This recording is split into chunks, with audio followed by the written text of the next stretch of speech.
बिस्मिल्लाह, अल्हम्दुलिल्लाह वस्सलातु वस्सलाम अला रसूलिल्लाह वाला आलिही व अस्हाबिही अजमईन अम्मा बाद। रब्बिश रली सदरी वयस्सिर ली अमरी वहलुल उक़्दतम मिन लिसानी यफ़क़हू क़ौली। अस्सलामु अलैकुम व रहमतुल्लाहि व बरकातुहू। कल हमने पढ़ा था ऑल अबाउट दरूद शरीफ, जिसमें हमने दरूद शरीफ का प्रॉपर तर्जुमा समझा था और हमने उसमें यह जाना था कि क्यों इतना इम्पॉर्टेंट है दरूद शरीफ और क्यों हमें ज़्यादा से ज़्यादा सलवात अपने नबी प्रॉफिट मोहम्मद सल्लल्लाहु अलैहि वसल्लम के ऊपर भेजना चाहिए, क्योंकि जितना ज़्यादा जो दरूद पढ़ेगा उतना ज़्यादा वो क़यामत के दिन उनके करीब होगा। राइट। तो दरूद शरीफ की रियल मीनिंग क्या है वो हमने कल समझा था, एक एक वर्ड का तर्जुमा और तफसीर कर ली थी हमने। और आई एम श्योर कि जब आप नमाज में आज पढ़ रहे होंगे दरूद शरीफ तो उसकी मीनिंग आपको समझ आ रही होगी और आपको ये पता चल रहा होगा कि आप क्या कह रहे हैं अपने रब से और किस पर ये सलवात भेज रहे हैं, क्यों भेज रहे हैं। ठीक है, तो यही रीज़न होता है कि आप जो भी अरबिक में पढ़ रहे हैं एटलीस्ट उसका मीनिंग समझने की कोशिश किया करिए। अरबिक हमारी प्राइमरी लैंग्वेज ऑल्दो नहीं है, वो हमारी फर्स्ट लैंग्वेज नहीं है, इसलिए उसको समझना और पढ़ना थोड़ा डिफ़िकल्ट होता है। लेकिन एटलीस्ट जो दुआएं हैं या जो कुरान में जितनी अरबिक वर्ड्स हैं, जितनी अरबी है, उतनी तो एटलीस्ट आना ही चाहिए हमें, जिससे कि हम अपने रब के कलाम को और उनकी बातों को अच्छे तरीके से समझ पाएं और अपनी ज़िंदगी में इम्प्लीमेंट कर सकें। तो अल्लाह ताला हमें पढ़ने, कहने और सुनने से ज़्यादा अमल करने की तौफीक अता फरमाए, आमीन। आज हम ये एक हदीस पढ़ेंगे जो बहुत ही ज़्यादा वसी और इम्पॉर्टेंट हदीस है। 7 kinds of people sheltered by Allah. ये क्यों इम्पॉर्टेंट है इसकी बात करते हैं। सबसे पहले जैसा कि हम जानते हैं कि डे ऑफ रेजरेक्शन जिस दिन आएगा, जिस दिन आमाल के हिसाब किताब का दिन होगा, तो आदम अलैहिस्सलाम से लेके आखिरी इंसान जो इस दुनिया पे आएगा सबके सब अपने रब के सामने खड़े होंगे अपने अमाल को लेके। और जैसा कि अल्लाह ताला ने कुरान शरीफ में फरमाया है कि उस दिन किसी ने अगर राई के दाने के बराबर भी कोई खैर करी होगी तो अल्लाह ताला उसको भी लाके सामने रख देगा, और अगर किसी ने राई के दाने के बराबर भी कोई शर किया है, कोई बुरा काम किया है, तो अल्लाह ताला उसका भी हिसाब लेगा, उसको भी तुम्हारे सामने लाके खड़ा कर देगा। और इंसान सोचेगा कि क्या जब मैं ये छोटी सी बात या छोटा सा अमाल कर रहा था, क्या उस टाइम भी मेरे ऊपर अल्लाह ताला निगहबान था? तो बेशक अल्लाह ताला आपके हर वक्त को कैच कर रहा है, आपके हर वक्त को देख रहा है, आप किस टाइम किस नियत से क्या अमाल कर रहे हैं, वो सब कुछ रिकॉर्ड किए जा रहे हैं। ये बात हमेशा याद रखिएगा। तो डे ऑफ जजमेंट जिस दिन होगा, जैसा कि हम सब जानते हैं कि उस दिन सूरज बहुत ज़्यादा पास आ जाएगा और लोगों के जो सर हैं या जो उनकी खोपड़ियां हैं वो दाल चावल की तरह उबल रही होंगी, सूरज इतना नीचे आ जाएगा। सबसे पहले तो जितने भी चीज़ें हैं पूरे अर्थ पे वो सब ढह जाएंगे, यहाँ तक कि पहाड़ भी रेजा रेजा हो जाएगा। इस पूरे अर्थ पे आपको कुछ नहीं दिखेगा, no buildings, no clock tower, no malls, no restaurants, कुछ भी नहीं, सिर्फ ये प्लेन सरफेस होगा और सूरज इतना ज़्यादा नीचे आ जाएगा कि हम बुरी तरीके से गर्मी में पागल हो रहे होंगे। राइट। तो इंसान चाहेगा कि वो किसी शेड या शेल्टर में चला जाए। जैसे यहाँ तो अभी हमें गर्मी लगती है तो हम पेड़ के नीचे चले जाते हैं, किसी भी बिल्डिंग के नीचे चले जाते हैं, एसी में चले जाते हैं, लेकिन उस दिन आपके पास कोई सपोर्ट ना होगा, क्योंकि आप जिस तरफ भी भागेंगे उस तरफ सिर्फ और सिर्फ सूरज की दहकती हुई गर्मी होगी। तो ऐसी कंडीशन में अल्लाह ताला ने हमें बताया है नबी सल्लल्लाहु अलैहि वसल्लम के ज़रिए कि 7 तरह के लोग ऐसे होंगे जिनको अल्लाह उस दिन सूरज से पनाह देगा। अब हमें समझना है कि ये 7 तरीके के लोग ऐसे कौन स्पेशल लोग हैं जिनको अल्लाह उस दिन सूरज की तपती हुई गर्मी से प्रोटेक्ट करेगा। तो prophet Muhammad peace be upon him said 7 kinds of people will be sheltered under the shade of Allah on the day of judgement they are. तो अगली स्लाइड में हम देखेंगे कि ये 7 जन कौन से लोग हैं। ये जो 7 लोग होंगे, 7 तरह के लोग, इनको अल्लाह ताला अपना शेल्टर प्रोवाइड करेगा। और इमेजिन करिए कि अल्लाह ताला के शेल्टर से बड़ा शेल्टर किसका हो सकता है, जिसके सर पे अल्लाह ताला हाथ रख देंगे कि हाँ इसको सूरज की गर्मी नहीं छुएगी अब, तो उसको फिर और कौन सी चीज़ तकलीफ पहुंचा सकती है। तो जाहिर सी बात है हमें कोशिश करना चाहिए कि इस 7 लोगों की कैटेगरीज में हम भी अपने आप को इन्वॉल्व करें। तो चलिए अब हम देखते हैं एक एक करके कि 7 कौन वो खुशनसीब लोग हैं जो डे ऑफ रेजरेक्शन के दिन अल्लाह ताला के साए तले रहेंगे। तो इसमें सबसे पहला है अ जस्ट रूलर।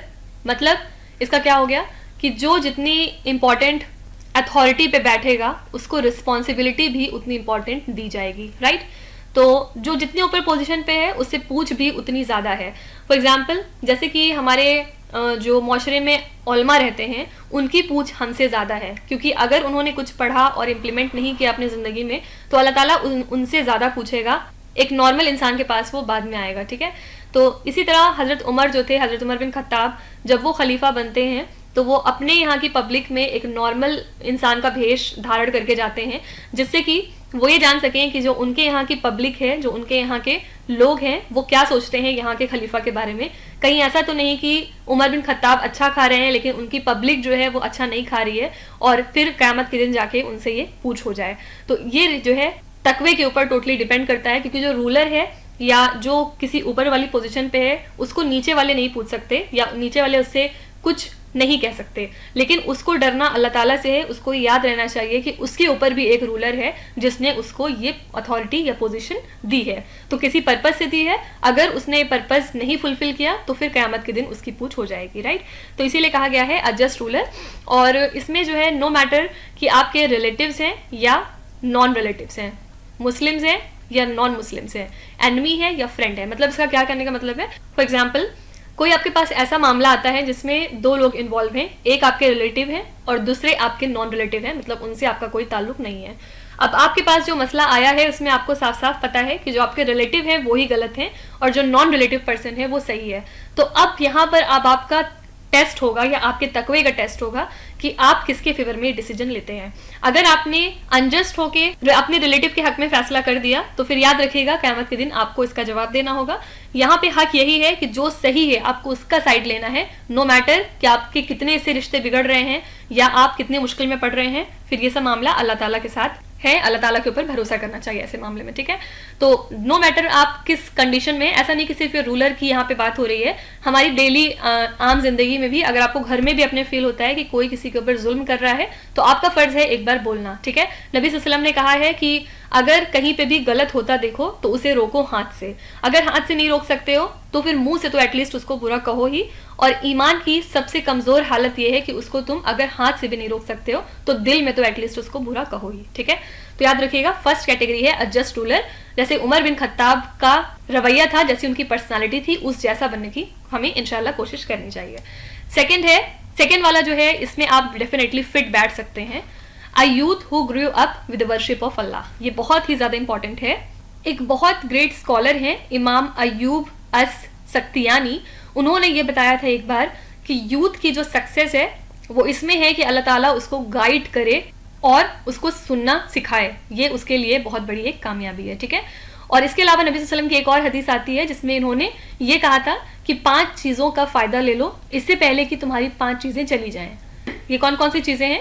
इसमें इन्होंने कहा था take benefit of youth before youth old age, मतलब अपनी जवानी का फ़ायदा ले लो जब तक कि तुम बुढ़ापे में ना आ जाओ। हमने कितने ही बुढ़ापे में ऐसे लोगों को देखा है जो अपना सजदा भी प्रॉपर नहीं कर सकते, जो झुक भी नहीं सकते अल्लाह ताला के सामने। और जब तक हम यंग एज में रहते हैं तब तक बस यही सिखाया जाता है कि पी लो खा लो जी लो, अभी तो बहुत टाइम पड़ा है, अभी तो बहुत लाइफ पड़ी हुई है आगे, तब जो है सजदा कर लेंगे, तब जो है अल्लाह को मना लेंगे, कुछ नेक काम कर लेंगे, अभी तो जो है यू लिव ओनली वंस वाली लाइफ जीनी है। लेकिन ऐसा नहीं करना चाहिए। और आजकल तो हमें पता भी नहीं है कितनी जल्दी जल्दी लोग दुनिया से जाते दिख रहे हैं, और कब आपका नंबर आ जाए कोई नहीं जानता, हमारा आपका नंबर कब आ जाएगा। तो अपनी जवानी का फायदा ले लीजिए इससे पहले कि आप बुढ़ापे को पहुंच जाएं।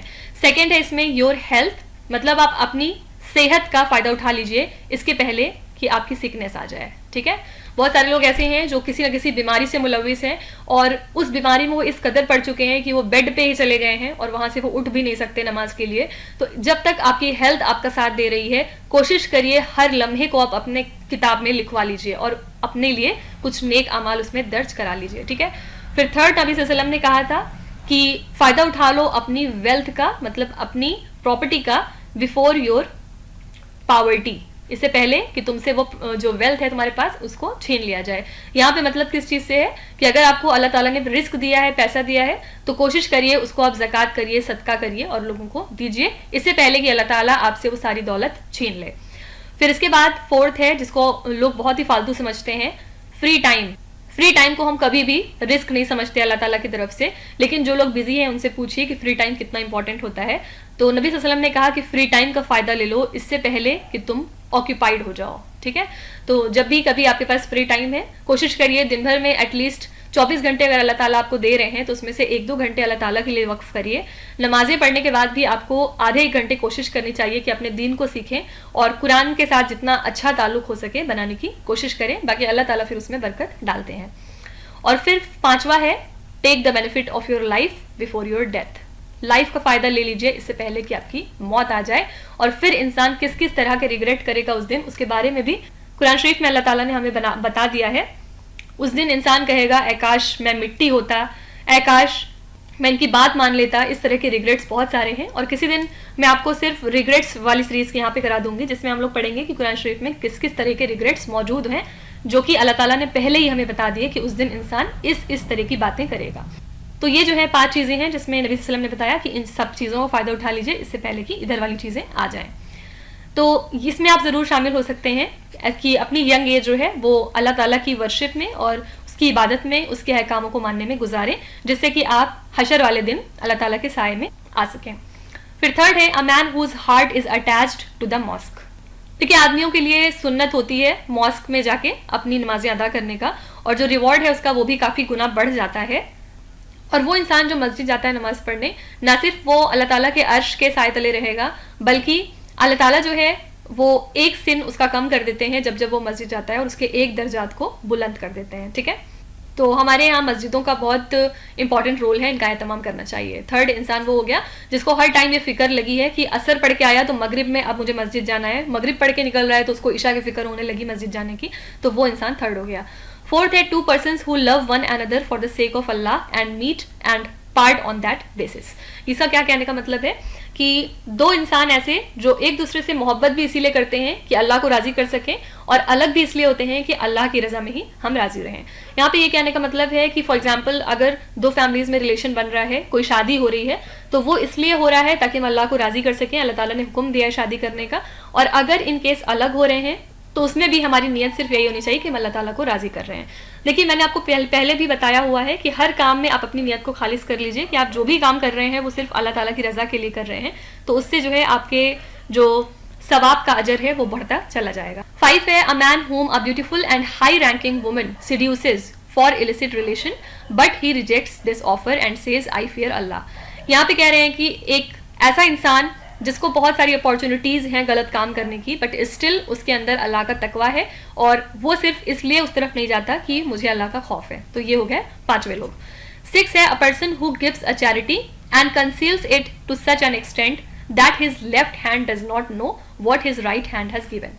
यहाँ पे क्या कहना चाहते हैं, 6वें वो इंसान होते हैं जो एक हाथ से चैरिटी करते हैं और दूसरे हाथ को उनके पता भी नहीं चलता कि उन्होंने कितने सीक्रेट तरीके से कितना पैसा या कितनी चीजें किस तक पहुंचाई। ठीक है, तो कुरान शरीफ में भी एक जगह आता है कि अगर तुम अपना जो सदका है उसको दिखा के दो तो अच्छी बात है, उसमें कोई बुराई नहीं, लेकिन तुम्हारी नीयत उस टाइम ये होनी चाहिए कि तुम सदके को प्रमोट करना चाहते हो सकता है तुम्हारे देने की वजह से जो तुम्हारे आसपास के लोग देखने वाले हैं उन्हें भी मोटिवेशन हो और वो भी फिर सदका देना चाहें, या हो सकता है आपके देने से लोगों को ये पता चल जाए कि फला शख्स को पैसे की जरूरत है या मदद की जरूरत है, तो इस वजह से आपको सदका जारिया फिर मिले उनके देने की वजह से।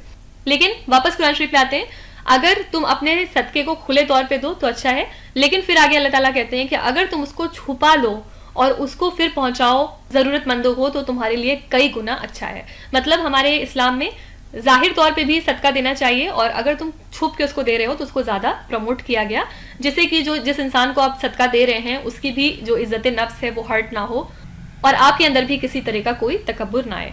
कुरान शरीफ में 2 पारे में एक जगह और अल्लाह ताला कहते हैं कि अगर तुम सदका दे रहे हो तो उसको तुम एहसान के साथ जाया मत करो। सदका इस पर्पस के लिए मत दो कि तुम उस पर एहसान करो या कल को जब तुमको जरूरत पड़े तो वो तुम्हारी मदद करे, ऐसा कोई इंटेंशन तुम्हारा ना रहे कि तुम बदले में कोई हेल्प चाहते हो। अगर तुम सदका दे रहे हो तो फी सबिलिल्लाह करो, अल्लाह ताला के रास्ते में करो, और फिर अल्लाह ताला तुम्हारी मदद करेगा। उस इंसान से मदद लेने की गुंजाइश मत रखो। ठीक है, और सदका भी जब तुम दो तो सामने वाले की नजर में नजर डाल के मत दो कि उसे छोटा फील हो।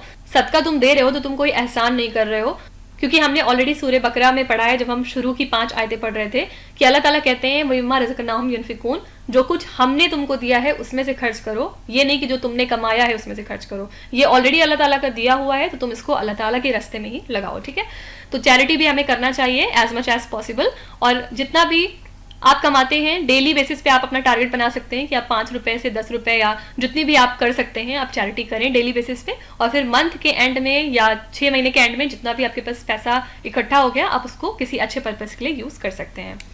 और फिर लास्ट है a person who remembers Allah in solitude and his eyes fill up that is shed tears.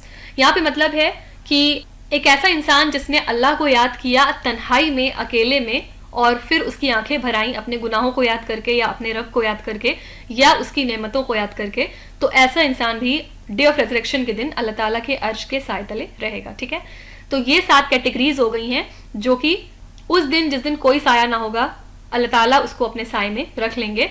तो हमें दुआ करनी चाहिए और कोशिश करनी चाहिए कि एटलीस्ट इसमें से एक कैटेगरी हमारे अंदर फिट हो सके, जिससे कि हम भी उस दिन उन खुश नसीबों में से हो सकें।